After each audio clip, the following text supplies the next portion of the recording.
que se dedicaba a intentar arrancar la confesión del detenido utilizando cualquier medio, por supuesto no válido en el derecho, a tener hoy una policía científica.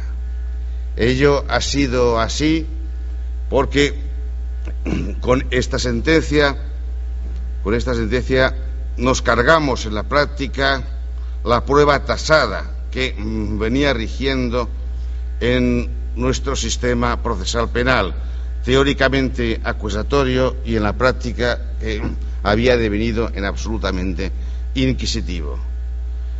Cuando en los aledaños del año 81, hasta el año 81, concretamente esta sentencia, un detenido confesaba su participación en el hecho punible, todos los órganos de persecución penal descansaban en paz.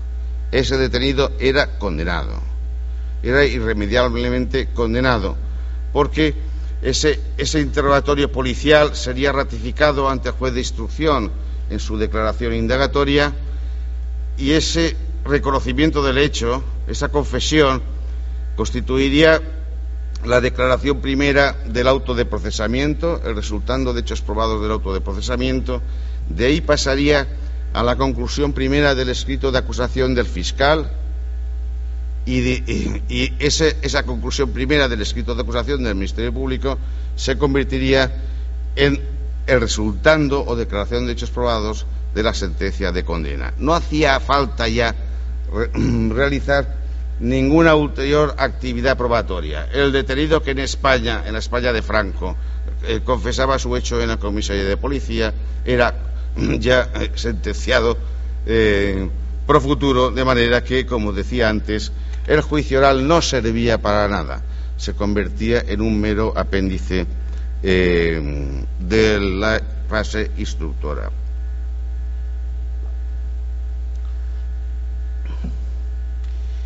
La prueba, pues, las sentencias de condena en España han de fundarse en una prueba de cargo válidamente efectuada dentro de un juicio oral. Pero, naturalmente, si esta regla la lleváramos en sus propios términos a la práctica forense, no podría en realidad condenarse a ningún delincuente, porque en el proceso penal, a diferencia del civil, los delincuentes no suelen reconocer en un documento y firmarlo su participación en un hecho punible. Hoy en día el proceso penal, como decía antes, el proceso penal acusatorio contemporáneo ha desplazado a la confesión como reina de las pruebas y la ha sustituido por la prueba indiciaria. Y esa prueba indiciaria, lo primero que sucede es que no permanece excesivamente en el tiempo. Hay que custodiarla, porque los indicios son fugaces y desaparecen. Por esta razón, la regla general de que la sentencia de condena solo puede fundarse en la prueba practicada en el juicio oral tiene sus excepciones. Estas excepciones son dos: la prueba anticipada, la prueba instructora anticipada y la prueba preconstituida.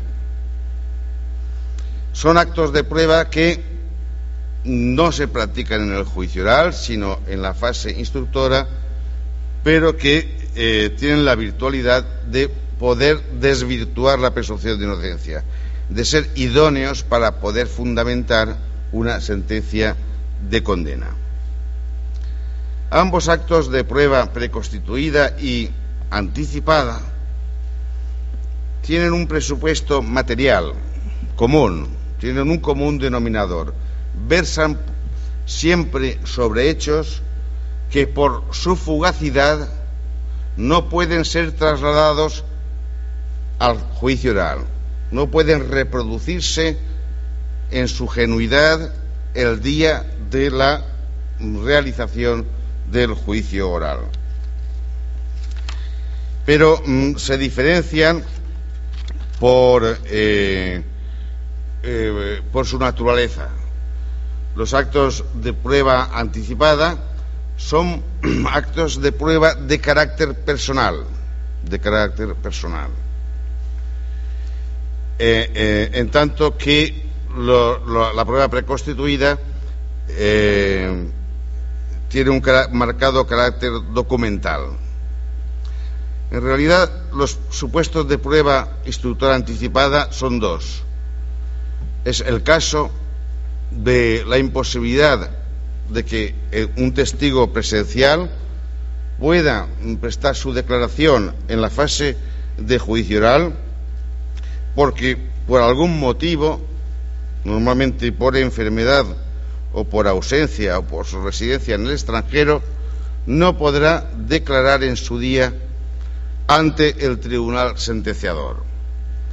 Y el segundo supuesto es el hipotético, y yo creo que en la práctica hoy imposible, supuesto de que no exista un perito que pueda prestar su declaración en la fase de juicio oral, también por peligro de muerte o ausencia. Digo que este supuesto es teórico porque los peritos son fungibles. Si no puede prestar la declaración un perito en la instrucción, siempre habrá otro especialista, otro perito que preste esa peritación en la fase de juicio oral. Pero lo cierto es que la Ley de Enjuiciamiento Criminal española prevé también el hipotético e imposible supuesto de que en los casos de que un perito no pueda prestar su declaración en el juicio oral, se anticipe este acto instructorio con carácter de prueba anticipada.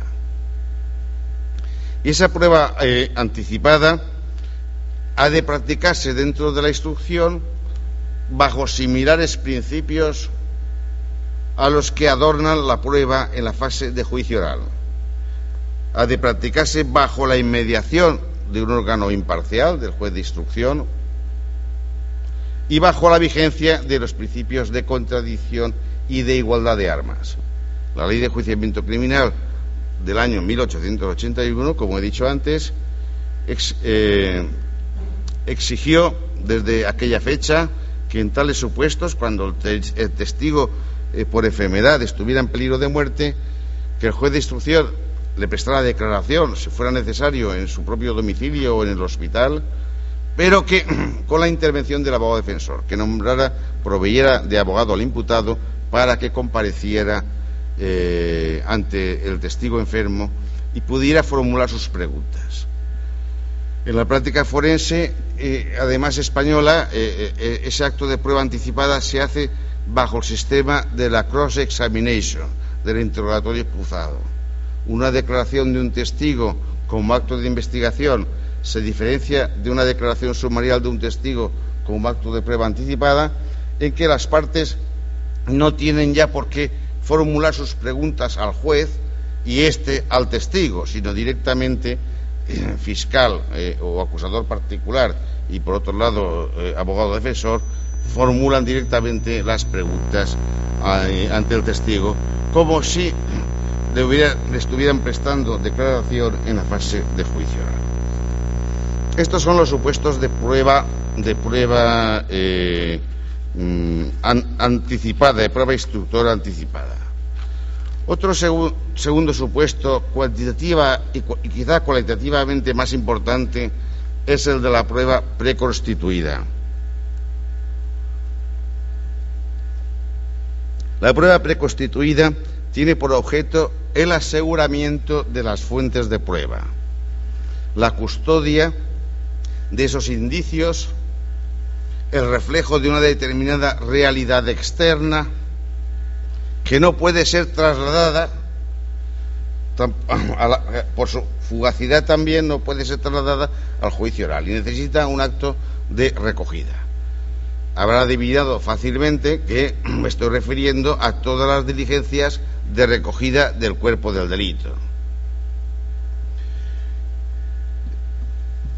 En la Ley de Enjuiciamiento Criminal, la diligencia de recogida del cuerpo del delito es un acto instructorio que efectúa el juez de instrucción, pero también la policía judicial, en la medida en que una de sus obligaciones a la hora de practicar las diligencias policiales de prevención estriba precisamente en asegurar las fuentes de prueba, está facultada para recoger el cuerpo del delito. Si ese acto de prueba preconstituida cumple los requisitos que voy a determinar a continuación, también podrá el tribunal sentenciador en su día extender su actividad cognoscitiva a los efectos de fundar su sentencia de condena. ¿Cuáles son esos requisitos? Pues los mismos del acto de prueba. En primer lugar, requisito subjetivo número 1, el de que sea intervenida por la autoridad judicial. Como regla general, la prueba preconstituida es practicada única o ha de ser practicada única y exclusivamente por el juez de instrucción, por una autoridad independiente e imparcial, porque la prueba, todo acto de prueba, debe transcurrir ante una autoridad judicial independiente e imparcial. La policía, como regla general, no está legitimada para generar actos de prueba en una sociedad democrática. Segundo, posibilidad de contradicción, posibilidad de que el abogado defensor pueda realizar en estos actos de prueba preconstituida las observaciones o manifestaciones que estime pertinentes. Ahora bien, naturalmente, como no hay tantos jueces de instrucción en mi país como funcionarios de la Policía Judicial, y creo que esto es una verdad universal, extendible también al Perú, todo Código Procesal Penal ha de otorgar a la Policía Judicial un limitado poder o facultad para generar actos de prueba preconstituida. ¿Cuál es la clave que legitima a la policía para intervenir actos de prueba preconstituida? La urgencia. Por especiales necesidades de urgencia, la policía está habilitada por la ley para recoger el cuerpo del delito. El Tribunal Constitucional ha ido paulatinamente, a lo largo de su jurisprudencia, destilando los supuestos en que los actos de la policía tienen valor probatorio. El primero de ellos fue relativo a las denominadas actas de constancia y también las pruebas alcoholómicas. En un principio, el Tribunal Constitucional, en una primera jurisprudencia, hasta el año 1986, estimaba que condenar a un ciudadano con el mero resultado del test alcoholómico, de la prueba de aire expirado, era contrario a la presunción de inocencia, porque en dicho test alcoholómico se incorporaba un atestado, y como hemos dicho antes que el atestado no es un acto de prueba, por esa regla de tres, es decir, extendiendo la doctrina sobre el valor del atestado a los test alcoholómicos, negó que fuera idóneo para desvirtuar la presunción de inocencia y estimar los recursos de amparo. Pero esa jurisprudencia fue modificada a partir del año 1987. Naturalmente, el alcohol en el aliento o en la sangre no permanece indefinidamente. De manera que si la policía judicial o la policía de tráfico practica las pruebas de alcoholemia con absoluto respeto a los derechos